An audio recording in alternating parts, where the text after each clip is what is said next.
हाय दोस्तों, मैं आनंद सर एक बार फिर से आपका स्वागत करता हूं मैथमेटिका के यूट्यूब चैनल पर।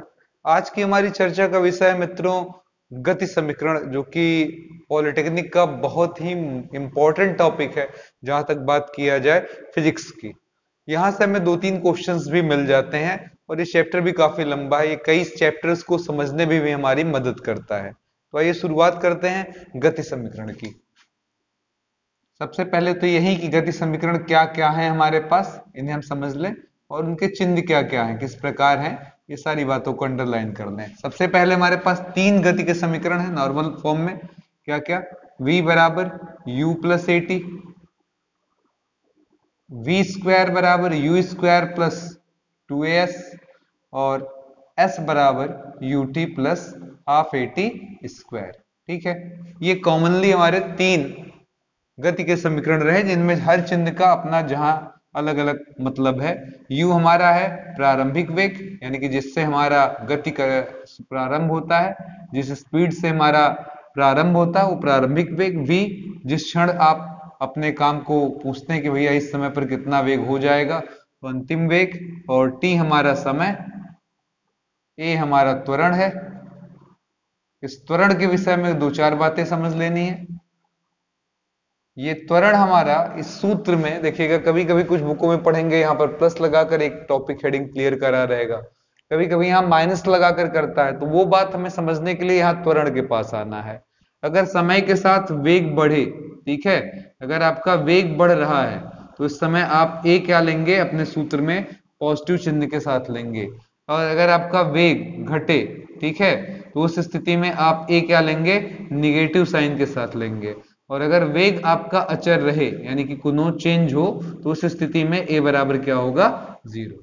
दूसरी चीज, सॉरी, अगली चीज, पांचवी चीज, कि अगर आपका जो प्रारंभ हुआ, गति का जो प्रारंभ हुआ वो विराम से हो, विराम से प्रारंभ हो, ठीक है, तो इसका मतलब ये हो जाता है कि आपके प्रारंभिक वेग कितने के बराबर है, जीरो के। तो ये कुछ कॉमन सेंस है जो हमें पता होना चाहिए। इसके अलावा किलोमीटर प्रति घंटा हमारी चाल का या वेग का मात्रक रहा, इसे हम मीटर पर सेकंड में भी बदल सकते हैं और कभी कभी मीटर पर सेकंड को हमें किलोमीटर प्रति घंटे में बदलने की जरूरत पड़ती है। तो अगर किलोमीटर प्रति घंटे से मीटर पर सेकंड में जाना है तो 5/18 का गुणा, और मीटर पर सेकंड से किलोमीटर प्रति घंटे में आना है तो 18/5 का गुणा। अब हम कुछ छोटे छोटे सवाल इन थ्योरीज पर बेस्ड लगाते हैं। आइए देखते हैं। सबसे पहला सवाल हमारा क्या है, फर्स्ट क्वेश्चन हमारा पूछा गया है कि यदि कोई पिंड 10 सेकंड में 10 सेकंड में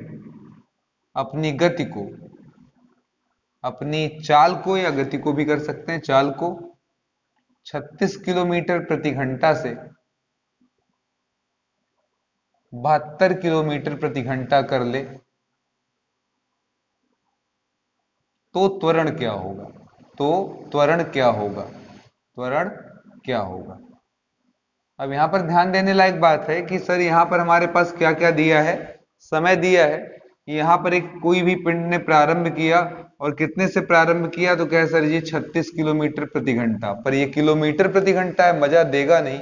मीटर पर सेकंड में बदलने के लिए 5/18 से गुणा कर लें, तो 18 दूना 36, यानी कि 10 मीटर पर सेकंड से शुरू किया।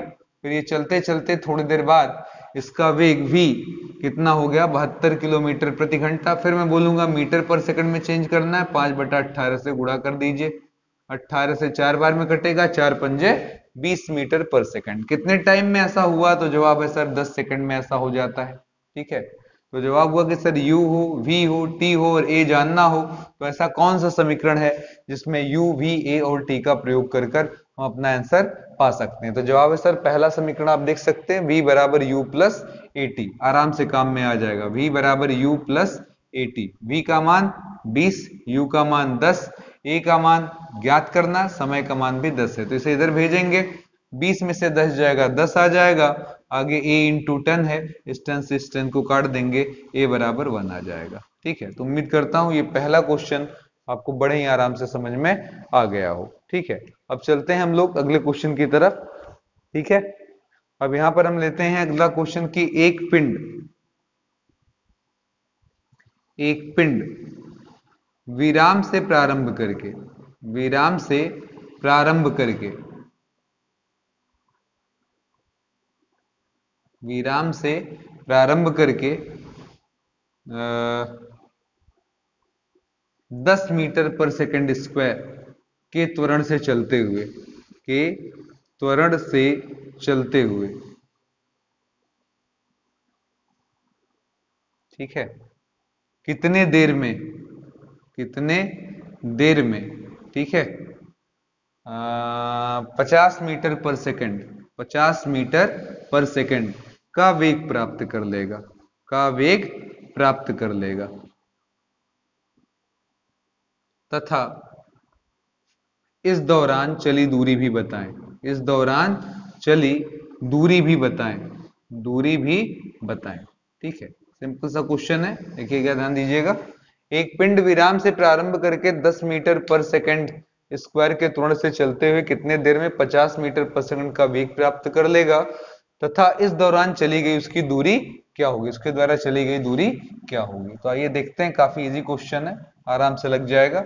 हमने क्या कहा है, विराम से प्रारंभ करके, तो देखिएगा हमारा जो पिंड है u बराबर 0 से शुरू किया और वो चलना शुरू किया। अब वो चलना शुरू करते करते हुए उसने त्वरण ले लिया है 10 मीटर पर सेकंड स्क्वायर का, और कुछ देर बाद, हमें जानना है कितने देर बाद ऐसा होगा, वो आपका वेग प्राप्त कर लेगा, यानी कि फाइनल वेग प्राप्त कर लेगा 50 मीटर पर सेकंड। तो कहेंगे सर ये बहुत ही आसान काम है, इसमें करना ही क्या है, ठीक है। आप ध्यान दें, पहले t निकालें, और हमसे s भी जानना चाहता है, इस दौरान चली गई दूरी क्या होगी। तो पहले t पता करें, क्योंकि u है, v है, a है, सबसे पहला फॉर्मूला v बराबर u प्लस at लगा दें। तो v के जगह 50, u के जगह 0, a 10 है हमारा, और t पता करना था, तो t बराबर हो गया हमारा 50/10, कट जाने के बाद 5 सेकंड आ जाएगा। अब इस 5 सेकंड में चली दूरी यही हमें निकालना है, t बराबर 5 सेकंड में चली दूरी। अब कहानी सिर्फ इतनी है कि हमारे पास u है 0 के बराबर, v है 50 के बराबर, ठीक है, और समय भी मिल चुका है, a पहले से ही हमको मालूम है 10 मीटर पर सेकंड स्क्वायर। तो क्वेश्चन ये है कि सर दूरी क्या होगी। आप कई तरीकों से लगा सकते हैं, यहाँ पर आप v स्क्वायर बराबर u स्क्वायर प्लस 2s भी यूज कर सकते हैं, क्योंकि आपके पास v है, u है, a है, s निकल आएगा। r आप ये भी यूज कर सकते हैं, s बराबर ut plus half at square भी यूज कर सकते हैं, क्योंकि u भी आपके पास है, t भी आपके पास है, हाफ at स्क्वायर भी है। तो जो आपको कंफर्टेबल लगे मैं यही यूज कर लेता हूं। u के जगह कितना है 0, t के जगह 5, फिर हाफ, a के जगह 10 और t के जगह 5 का स्क्वायर। तो 2 पंजे 10 आ गया हमारा, और ये तो हिस्सा 0 रहा, 5 गुणे 25 यानी कि हो जाएगा 125, 125 मीटर की दूरी ये इतने देर में तय कर देगा। तो उम्मीद करता हूं ये दोनों सवाल आपके बेसिक कॉन्सेप्ट को अच्छे से समझा दें। तो ये दो क्वेश्चन बहुत इंपॉर्टेंट, बहुत सारे एग्जाम में पुटअप किए गए, ठीक है, काफी जरूरी सवाल। एक पिंड स्थिर अवस्था में एक समान त्वरण से चलना प्रारंभ करता है, यानी कि स्थिर अवस्था से एक समान त्वरण से चलना प्रारंभ करता है यदि वह पहले 2 सेकंड में s1 दूरी तथा अगले 2 सेकंड में s2 दूरी चले। तो पूछ रहा है कि s1 s2 में संबंध क्या होगा। देखिए कितना बढ़िया क्वेश्चन है। डायग्राम से पहले समझिए कि हम मान लेते हैं पॉइंट A पर प्रारंभिक वेग 0 और त्वरण A से ये पिंड चलना प्रारंभ करता है, और 2 सेकंड के बाद t बराबर 2 सेकंड के बाद वो कितनी दूरी यहां तक तय कर लेता है। तो जवाब हुआ सर यहां से यहां तक वो s1 दूरी तय कर देता है। पॉइंट का नाम B दे दिया। फिर अगले 2 सेकंड में इसके बाद फिर हम इसको 2 सेकंड देंगे, कहेंगे सर 2 सेकंड और ले लीजिए, और यहां से चलना प्रारंभ करेंगे तो हम s2 दूरी चल लेंगे, ये दिया हुआ है। अब हमें क्या करना है, इसी s1 और s2 में संबंध बताना है। तो आइए सबसे पहले समझे a से b के लिए क्या हो रहा है हमारे पास। तो a से b हम अगर s1 निकालना चाहते हैं तो सिंपल फॉर्मूला है कि s1 बराबर क्या होता है ut plus half at square, उस हिसाब से u t1 plus half t1 square. तो आप देख सकते हैं s1 बराबर u के जगह हमारा 0 हो जाएगा, t1 के जगह 2 हो जाएगा, हाफ 2 का स्क्वायर हो जाएगा। तो ये कट जाएगा हमारा हाफ 80 स्क्वायर, हाफ 80। तो यहाँ a रहा, ये हमारा क्या आ जाएगा 2a के बराबर। ये हो जाएगा हमारे क्वेश्चन नंबर 1। फिर ध्यान दीजिए यहाँ से चलते हुए इसको त्वरण जब मिलेगा तो लगातार इसका वेग क्या करेगा, बढ़ेगा बढ़ेगा बढ़ेगा बढ़ेगा बढ़ेगा, और यहाँ बी पर आकर मान लेते हैं ये यू डैश हो जाता है। ठीक है, यहाँ पर हम मान लेंगे वी डैश। ठीक है, तो अब बोलिए जरा, जब हम यहाँ से यहाँ गति कर रहे हैं तो प्रारंभिक वेग हमारा 0 है, अंतिम वेग यू डैश है। क्यों ना यू डैश पता कर लें, तो कहेंगे सर जी v बराबर, v का मतलब यू डैश बराबर, अभी अंतिम वेग का काम कौन कर, जब यहाँ से यहाँ चल रहे हैं तो अंतिम ये है प्रारंभिक ये v डैश या u डैश बराबर v बराबर u प्लस ए टी, यानी कि u प्लस ए t1। तो ये हो जाएगा 0 प्लस a के जगह a ही रहेगा, t के जगह 2, यानी कि हम कह सकते हैं u डैश बराबर 2a के है। ये मेरा हो गया इक्वेशन नंबर 2। तो ये काम मेरा बन चुका है, हमें यहाँ का प्रारंभिक वेग मिल गया है। ठीक है, अब हमें b से c के लिए की बात करनी है, तो इतने दूर की दूरी जो चली गई है वो s2 से दर्शाई गई है। तो फिर वही फॉर्मूला लगा दीजिए, s2 बराबर u2 ut plus half A T square, यही तो लगेगा।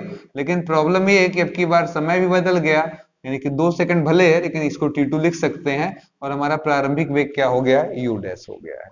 तो अब हमारा प्रारंभिक वेग जब हम यहां से लेंगे तो 0 नहीं होगा, क्योंकि यहां से चलते चलते इसने कुछ वेग प्राप्त कर लिया होगा। तो मामला ये है कि सर u डैश की वैल्यू कितनी है, 2a, t2 की वैल्यू 2 है, और फिर हाफ लगाए, यहाँ पर a है, यहाँ फिर 2 का स्क्वायर, तो ये इसको काट देगा, तो 2a और 2 2 जा 4a मिलकर के आ जाएगा 6a। हम कह सकते हैं सर 6a 2a का 3 टाइम्स, यानी कि 3 दूना 6। अब यहाँ पर ध्यान दीजिएगा, इस s2 को, सॉरी इस 2a को हम क्या कह सकते हैं, तो जवाब होगा सर इस 2a को हम s1 कह सकते हैं। इसका मतलब ये s2 बराबर 3s1, ये हमारा रिलेशन हो जाएगा। वहां 4 आपको अलग अलग ऑप्शन दिए होंगे, s1 बराबर s2, s2 बराबर 2 टाइम्स s1, s2 बराबर 3 टाइम्स s1 और s2 बराबर 4 टाइम्स s1। इस तरीके से 4 ऑप्शन होंगे, उस पर टिक कर लेना रहेगा। सही ऑप्शन है s2 बराबर 3s1। तो चलते हैं अगले क्वेश्चन की तरफ। ये और भी बेहतरीन सवाल है, एक गतिमान कार की चाल 4 गुनी कर देने पर उसे रुकने के लिए पहले के सापेक्ष दूरी कितने गुना ज्यादा चलनी होगी। आइए देखते हैं जरा क्या क्वेश्चन है ये। बहुत बढ़िया क्वेश्चन है, सॉल्व करेंगे इसको हम लोग।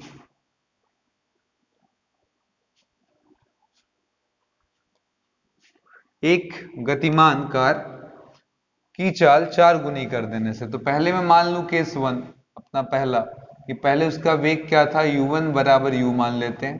ठीक है, और वो कुछ दूर जाकर रुक जाता है तो s1 मान लेते हैं। ठीक है, तो अब सवाल ये है, ये गतिमान कार की चाल 4 गुनी कर दी गई, तो केस 2 देखिएगा यहाँ पर क्या बनेगा हमारा। कहेंगे सर केस 2 हमारा हो जाएगा कि अगली बार चाल हम वही कर लिया, चाल हमने 4 गुनी कर दी, यानी कि 4u कर दिया। अब फिर S2 पर चर्चा करनी है, रुकने के लिए सापेक्ष दूरी कितनी ज्यादा गुनी होगी, पहले से कंपेयर कराने पर ये कितना गुना आएगा ये हमें जानना होगा। ठीक है, तो काम आसान है, थोड़ा सा ध्यान देंगे हमारा काम हो जाएगा। ठीक है, आप ये बताइए, जब ये कार चलना शुरू करेगा पहले केस में भी, तो u1 से चलेगा और रुकना है, कह रहा है कि रुक जाती है, तो यहाँ पर अंतिम वेग हमारा क्या हो जाएगा, 0।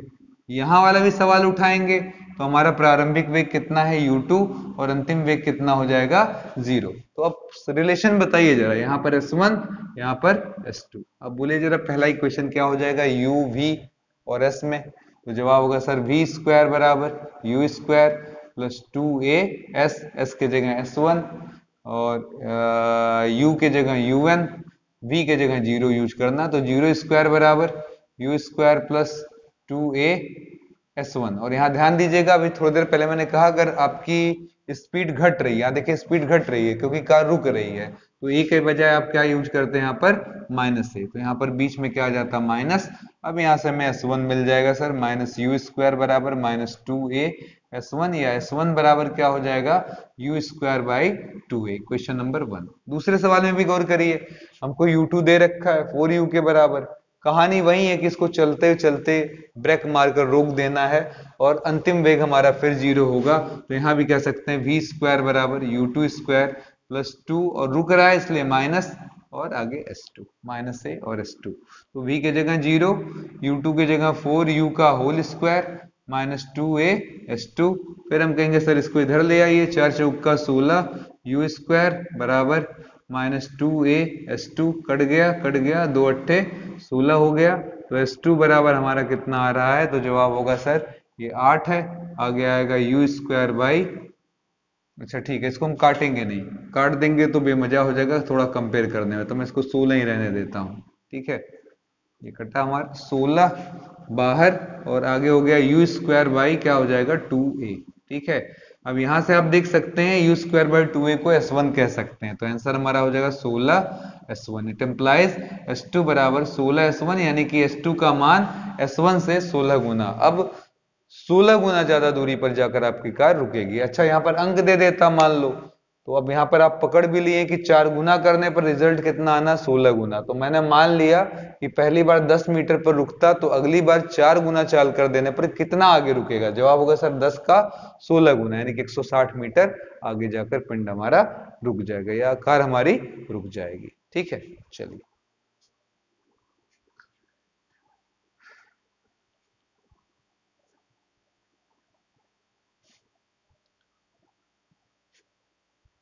अगर हम किसी पिंड को चलाएं इस तरीके से, ये 0 है, ये 1 है, ये 2 है, ये टाइम है, सेकंड है, ठीक है, और ये 2 सेकंड है, ये 3 सेकंड है, एंड सो ऑन, ऐसे ही बढ़ते बढ़ते 4 सेकंड, और अगर अंतिम तक जाते हैं तो मान लेते हैं ये nवां सेकंड है। ठीक है, और यहाँ पर हमारे पास n-1 है, और ये क्या है, nवां है। ठीक है, n है, ये सेकंड में सब है। कोई पिंड चल रहा था, उसकी पोजीशन को मैंने प्लॉट किया, 0 पर यहाँ था, 1 सेकंड पर यहाँ था, 2 पर यहाँ था, 3 पर यहाँ, 4 पर यहाँ, एंड सो ऑन, n-1 और n। ठीक है, अब कोई मुझसे पूछे कि दूसरे सेकंड में चली दूरी, तो मुझे कितना केवल बताना है। सेकंड में चली दूरी अगर कोई पूछे तो मैं यहाँ पर दिखाऊंगा कि सर ये वाली डिस्टेंस इतनी, ठीक है, दूरी। इसका सेंस ये हुआ कि 2 से 3 सेकंड के बीच में, 2 बोला 3 बोला, जितना आप चल पाए ले लिया। अब इसको ऐसे भी निकाला जा सकता है, 3 सेकंडों में चली गई दूरी में से 2 सेकंडों की चली गई दूरी को आपस में क्या करें, घटा दें, तो सर हमें केवल इस 1 सेकंड का रिकॉर्ड मिल जाएगा। तो जब ये वे लगा रहे दूसरे, तीसरे, चौथे, nवें, तो उस स्थिति में आप समझिए कि केवल 1 सेकंड का आपको रिकॉर्ड लेना है। अब आप समझ गए होंगे दूसरे का मतलब होता है 2 तथा 3 के बीच, 3 सेकंड के बीच चली दूरी। ठीक है, बीच चली दूरी। ठीक है, सॉरी यहाँ पर तीसरे रहेगा, 2 और 3 के बीच में चली दूरी। अब अगर मैंने पूछा nवें सेकंड में चली दूरी, ठीक है, nवें सेकंड में चली दूरी अगर कोई पूछे आपसे, तो जवाब हो जाएगा सर n-1 तथा nवें सेकंड के बीच चली दूरी। ठीक है, nवां सेकंड के बीच चली दूरी उस 1 सेकंड में, यानी कि यहां पर अगर मैं ये सेट कर दूं तो ही हमारा है nवें सेकंड में चली गई दूरी। ठीक है, इसके लिए हमारे पास डायरेक्ट फॉर्मूला है, तो सीधे सीधे वो यूज करें आप। ठीक है, आइए देखते हैं जरा फॉर्मूला क्या है। टीवे सेकंड में चली दूरी बराबर, टीवे सेकंड में चली दूरी बराबर, अगर कोई हमसे पूछ बैठे तो क्या होगा, आइए देखें जरा, ध्यान दें। टीवे सेकंड में चली दूरी अगर कोई पूछे हमसे, तो हमारा फॉर्मूला होगा एस टी बराबर यू प्लस f/2 ब्रैकेट में 2t-1। एक बार ध्यान से देख ले फॉर्मूला क्या है हमारा। अगर हमसे किसी ने पूछा टीवे सेकंड में चली दूरी, तो हमारा जवाब है एस टी बराबर यू प्लस f/2 2t-1। इसका यूज कर आप उस खास सेकंड में चली गई दूरी, उस अंतराल के बीच में चली गई दूरी निकाल सकते हैं। जैसे मैंने क्वेश्चन का लिखा कि प्रारंभिक वेग 20 मीटर पर सेकंड से चलकर 20 मीटर पर सेकंड से चलकर 10 मीटर पर सेकंड स्क्वायर के त्वरण से कोई पिंड 16वें सेकंड में कितनी दूरी चल लेगा।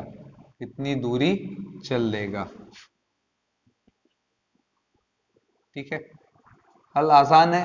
कहिए सर, प्रारंभिक वेग दिया u बराबर 20, ए भी दे रखा है, या इसी ए को हम एफ लिख देते हैं कुछ बुकों में, तो हम वहां कह सकते हैं ए कितना, हमें 10 मीटर पर सेकंड स्क्वायर दिया है। हमसे कहा गया 16वें सेकंड में, यानी कि 16 लगाकर ऐसे लिख दीजिए। ठीक है, यानी कि एस टी बराबर हमारा क्या हो जाएगा formula, u plus A by two bracket में 2t-1, और t लेना कितना है, तो जवाब है सर 16 सेकंड। तो s 16 बराबर यहाँ पर u के जगह 20 प्लस 16/2 ब्रैकेट में 2 गुणे 16 माइनस 1, तो 2 अट्ठे 16, ठीक है। और वहां पर मेरा होगा 16 दूना 32 में से 1 गया, 32 में से 1 गया 31, 8 गुणे 31, तो ये हो गया 8 एक्का में 8, 8 त्रिक 24 प्लस 20, दोनों को जोड़कर 268 मीटर, यानी कि ये अपने गति के 16वें सेकंड में 268 मीटर दूर चलेगा, ठीक है। यदि कोई पिंड 8वें सेकंड में 12 मीटर तथा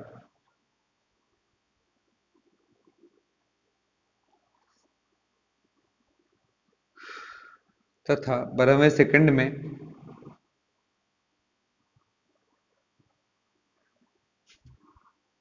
18 मीटर चलता है, तो वो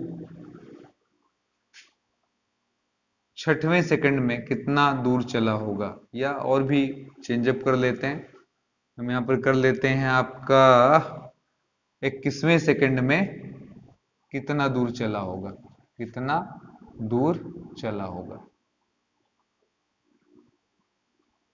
ठीक है। फॉर्मूला बहुत क्लियर कट है, कहानी भी बहुत क्लियर कट है। आइए देखें जरा, क्या देखते हैं हमारे सामने क्या लिखा हुआ है इस क्वेश्चन में।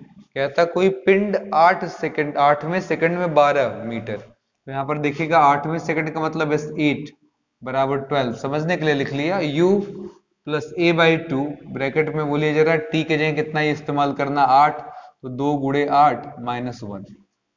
फिर नीचे आ गए, क्या सर जी आगे फिर लिखा है 12वें सेकंड में, तो इस 12वें सेकंड में कितना दूर चले हैं 18, u plus A by two bracket में 2 गुणे 12 minus 1, equation number 1, equation number 2। अब देखिएगा यहाँ पर इस दोनों को सॉल्व कर कर हम a और u और a निकाल लें, तब जाकर हम ये निकाल पाएंगे कि किसवें सेकंड में कितना, क्योंकि किसवें सेकंड का formula u plus A by two bracket में 2 इंटू 21 माइनस 1। अब इसमें मेन समस्या है कि u नहीं है, a नहीं है। अब ये u और a कहां से निकल सकता है, ऊपर वाले समीकरण से, तो ऊपर से नीचे वाले को हमने क्या किया, घटा दिया। अब ये कटा, यह आ गया -6, उधर देखिए बाई 2 कॉमन, उधर 8 दूना 16 में से 1 गया 15, ये आपका 12 दूना 24, 24 में से 1 गया 23, ठीक है।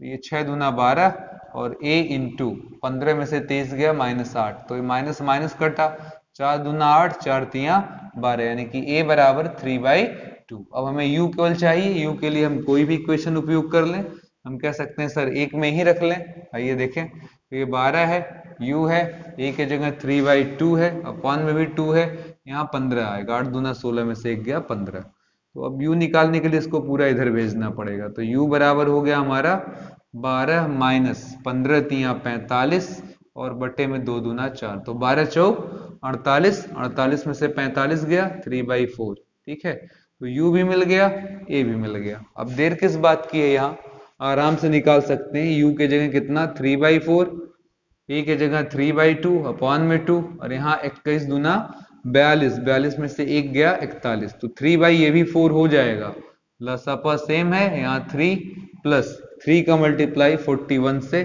तो 3 1 जा 3, 3 4 जा 12, 126/4, 2 2 जा 4, 2 6 जा 12, 2 3 जा 6, फिर 2 से काट दें, 2 3 6, 2 1 में 2, 2 पंजे 10, और आगे क्या लगा दें मीटर, 31.5 मीटर 21वें सेकंड में ये चलकर जाएगा, ठीक है। तो उम्मीद कर रहा हूं कि आपको बड़े ही आराम से सारे क्वेश्चन समझ में आ रहे हो, इसमें कोई दिक्कत नहीं होगा, ठीक है। लास्ट क्वेश्चन इस गति समीकरण पर, इसके बाद हम इस पे से संबंधित अगला वीडियो बनाएंगे, गुरुत्वीय त्वरण के अधीन गति, जिसमें हम जी का यूज लेंगे, और मैं उम्मीद करता हूं आपको बहुत पसंद आएगा। तो चलिए क्वेश्चन हमारा अगला है। क्या क्वेश्चन हमसे पूछा गया है कि कोई पिंड विराम से प्रारंभ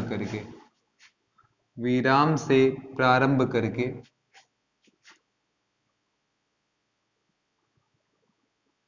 गति के अंतिम सेकंड में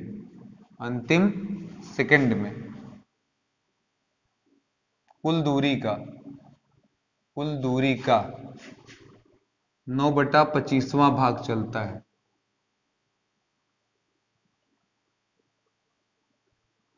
ठीक है, तो वह कितने समय तक गति किया, वह कितने समय तक गति किया। अच्छा सवाल है, समय तक गति किया, काफी पूछा जाता है।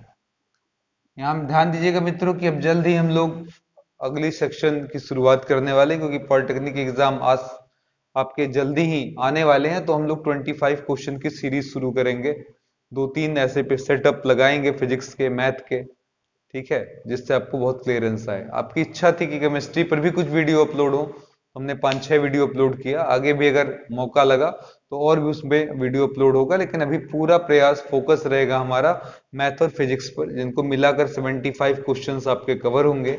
और इन क्वेश्चंस में अगर आपने 40 भी कर लिया तो आपका सरकारी कॉलेज वाला हिसाब किताब बैठ जाता है कि आपको गवर्नमेंट कॉलेज पॉलिटेक्निक में मिल जाने की पूरी संभावना बनेगी, जैसा कि अभी फिलहाल की स्थिति चल रही है। ठीक है, क्योंकि कहीं कोई बच्चा स्पेशली नहीं, केवल ऑनलाइन के अलावा और कोई ऑफलाइन व्यवस्था नहीं कि जिससे वो तैयारी कर रहा हो, तो इसीलिए इस बार मेरिट आपकी थोड़ी लो भी जाएगी। और ऊपर से 75 में कहीं आपने 50 एंड अबव कर लिया तो मनचाहे कॉलेज भी आप पा जाएंगे। तो आइए चलते हैं इस अच्छे से सवाल की तरफ। कोई पिंड विराम से प्रारंभ करता है, ठीक है, तो विराम से प्रारंभ करने का मतलब u बराबर 0, गति के अंतिम सेकंड में, मान लिया कुल 30 सेकंड तक चला हो, 30 सेकंड तक चला हो, तो इस स्थिति में क्या हो जाएगा हमारा रिलेशन, कहेंगे सर जी टीवें सेकंड में चली दूरी, जैसा स्टेटमेंट है टीवें सेकंड में चली दूरी, क्या लिखा है, गति के अंतिम सेकंड में चली दूरी, कुल दूरी। तो 30वें सेकंड में चली दूरी क्या हो जाएगी, कुल दूरी का, ध्यान दीजिए, कुल दूरी का 9/25, यानी कि कुल 30 सेकंड में चली दूरी। ठीक है, वे नहीं लगा, 30 सेकंड में चली दूरी, यानी कि नॉर्मल एस में चली दूरी का 9/25 है, ये दिया हुआ है।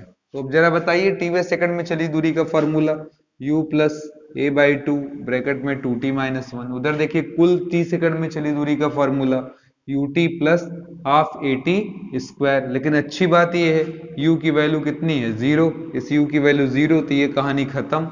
यहाँ बचा a/2 ब्रैकेट में 2t-1, उस तरफ हाफ at², तो ये a/2 पूरा कट जाएगा। हमारे पास जो इक्वेशन मिला उसमें हम उधर भेज सकते हैं इसको, लेकिन देखिएगा ध्यान से, इस पूरे का लिखा है 9/25, तो हमारा 9/25 पीछे छूटता आ रहा है, यहाँ लगा दिया 9/25। ठीक है, अब इस 25 का क्रॉस गुणा करो, 25 दूना 50t माइनस 25 बराबर 9t²। ठीक है, तो एक तरफ ले लिया जाए, 9t² माइनस 50t धन 25, सबको उस तरफ भेज दिया। ठीक है, मुझे नहीं लगता कि कोई प्रॉब्लम आपको होनी चाहिए, आसान चीज है, कोई दिक्कत नहीं है। ठीक है, अब यहां पर हमारे एक क्वाड्रेटिक इक्वेशन बन चुका है जिसमें 9t² 50t धन 25 बराबर 0 है। 25 का 9 से गुणा कर लेंगे तो ये हो जाएगा 175। 175 का ऐसा फैक्टर करो, 175 का ऐसा फैक्टर करो कि 50 आ जाए। अगर ये आप कर सके तो बहुत अच्छी बात है। ठीक है, और नहीं कर सकते हैं तो सबसे बेस्ट तरीका क्या होगा, श्रीधराचार्य का नियम जो सब हर कोई जानता है। बोलिए, इस सवाल में a बराबर कितना है 9, b बराबर -50 और c बराबर 25, तो इसलिए हम कह सकते हैं श्रीधराचार्य के नियम से -b plus minus b² - 4ac/2a। तो यहाँ पर x बराबर आ गया -b का मतलब -50 और प्लस माइनस b² का मतलब हो गया हमारा -50 का स्क्वायर, -4a का मतलब हो गया हमारा 9 और c का मतलब हो गया हमारा 25 अपॉन में 2a, तो 2 इंटू a का मतलब हो गया हमारा 9। अब इसको सॉल्व कर लेंगे, 50 सॉरी यहाँ x तो रहेगा नहीं, इक्वेशन किस में दिया गया है, t में, तो ये t की वैल्यू बताएगा। तो बोले t बराबर 50 प्लस माइनस 50 का वर्ग आप कर लेंगे तो 2500 आ जाएगा, और वहां 25 चौका 100, 100 का 9 से गुणा 900 आ जाएगा, नीचे 9 दूना 18 आ जाएगा, 2500 से 900 जाएगा आपका तो 1600, 1600 का अंडर रूट हमारा क्या हो जाएगा 40, नीचे 18, तो दो गुंजाइशें हैं। अगर प्लस ले लेते हैं यहाँ पर तो ये 90 आ जाएगा बटे 18, माइनस ले लेंगे तो 50 में से 40 गया 10/18। ये मान 1 सेकंड से भी कम है, से 1 सेकंड से भी कम है, इसलिए हम ओके नहीं कर सकते। क्यों? क्योंकि टी सेकंड का मतलब होता है 1 सेकंडों के बीच चली गई दूरी, तो अब 1 सेकंड से कम की गुंजाइश तो बिल्कुल नहीं है, इसलिए हम इसको काटेंगे। 18 पचे 90, आंसर आ गया हमारा 5 सेकंड। तो ये पिंड कितने देर तक चला है? जवाब है सर 5 सेकंड तक गति इसने किया है। और अंतिमवा सेकंड कौन है? तो जवाब है 5वें सेकंड। ठीक है, 5वें सेकंड। ठीक है, 4 और 5 के बीच में चली गई दूरी। तो उम्मीद करते हैं ये प्यारा सा टॉपिक गति समीकरण आपको बहुत ही प्यारा लगे। अब इसके बाद हम इस पर डिस्कस करेंगे पृथ्वी के अधीन गति, ठीक है, या गुरुत्वीय त्वरण के अधीन गति, जिसमें और भी अच्छे अच्छे और बहुत ही अच्छे सवाल हैं। दोनों हेडिंग बहुत हद तक कॉमन है। जब हम एक की बात करते हैं तो गति ऐसे यानी कि रैखिक होती है, जब हम जी की बात करते हैं तो गति कैसी होती है? ऊर्ध्व होती है। इसलिए बहुत सारे अच्छे सवाल ऐसे भी हैं जो ए में भी लगा लें तो जी में लगाने की जरूरत नहीं, और अगर जी में लगा लें तो ए में नहीं। तो जी में हम बहुत सारे सवाल लगाने वाले हैं, और वो वीडियो हमारी कम से कम 1 घंटे के आसपास जाने वाली है। तो मिलते हैं अगले वीडियो में, तब तक के लिए जय हिंद, जय भारत। और आपके प्यारे कमेंट्स का आपके इस प्यारे से दोस्त को इंतजार रहेगा। धन्यवाद।